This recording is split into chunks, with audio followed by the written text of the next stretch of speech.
পেহেলগামে ভয়াবহ সন্ত্রাসী হামলায় কমপক্ষে ২৬ জন নিরীহ পর্যটক নিহত হবার পর দেশজুড়ে ক্ষোভের ঝড় উঠেছে।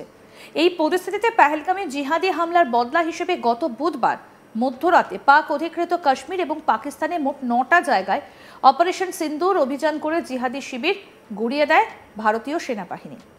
তার পাল্টা হিসেবে গত রাতে ভারতের সীমান্ত ঘেঁষা একাধিক শহরে ড্রোন হামলা চালানোর চেষ্টা করে পাকিস্তান, তবে তা কড়া হাতে প্রতিহত করে ভারত। এই পরিস্থিতিতে সীমান্ত দিয়ে যাতে কোনো অনুপ্রবেশকারী ঢুকতে না পারে বাড়ানো হয়েছে নিরাপত্তা। এত কিছুর পরও কিছুতেই কমছে না অনুপ্রবেশের সংখ্যা। এবার তো ভারতীয় সীমানায় ঢুকে এক বিএসএফ জওয়ানের ওপর হামলা চালালো এক বাংলাদেশি, তবে শেষমেশ তাকে বিএসএফ ধরে ফেলে। এবার উত্তর দিনাজপুর জেলার গোয়ালপুকুর থানার আমবাড়ির বিওপিতে বাংলাদেশি হামলায় জখম এক বিএসএফ জওয়ান। পালানোর সময় পাল্টা বিএসএফ এর ধাওয়া খেয়ে গ্রেফতার এক বাংলাদেশি।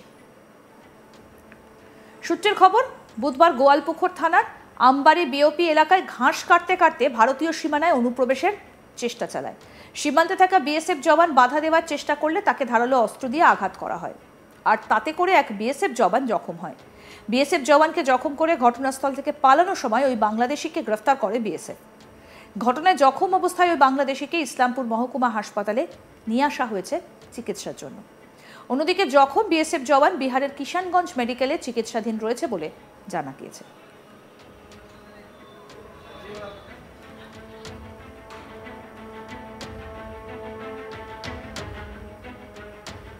আমাদের প্রতিনিধি তন্ময় চক্রবর্তী কি প্রতিবেদন তুলে ধরেছেন শুনবো এবার।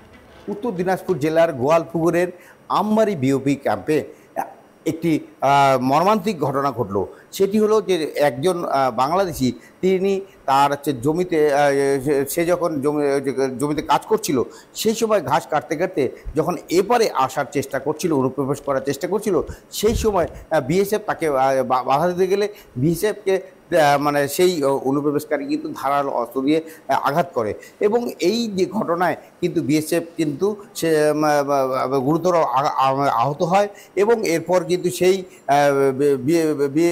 অপর এক বিএসএফ তাকে কিন্তু পরবর্তীতে তাকে আটক করে এবং তাকেও কিন্তু প্রহার করা হয় বেদমভাবে এবং দুইজনে একদিকে যেমন বিএসএফ গুরুতর আহত, অপরদিকে কিন্তু সেই বাংলাদেশি যিনি ভারতে প্রবেশ করার জন্য যে অবৈধভাবে চেষ্টা করছিল সেও কিন্তু ভীষণভাবে আক্রান্ত এবং এই বিএসএফকে বর্তমানে যেটা জানা গেছে যে কিষানগঞ্জ মেডিকেল কলেজে তাকে ভর্তি করা হয়েছে। অপরদিকে যে সেই বাংলাদেশিকে ইসলামপুরে যে হাসপাতালে কিন্তু ভর্তি করা হয়েছে।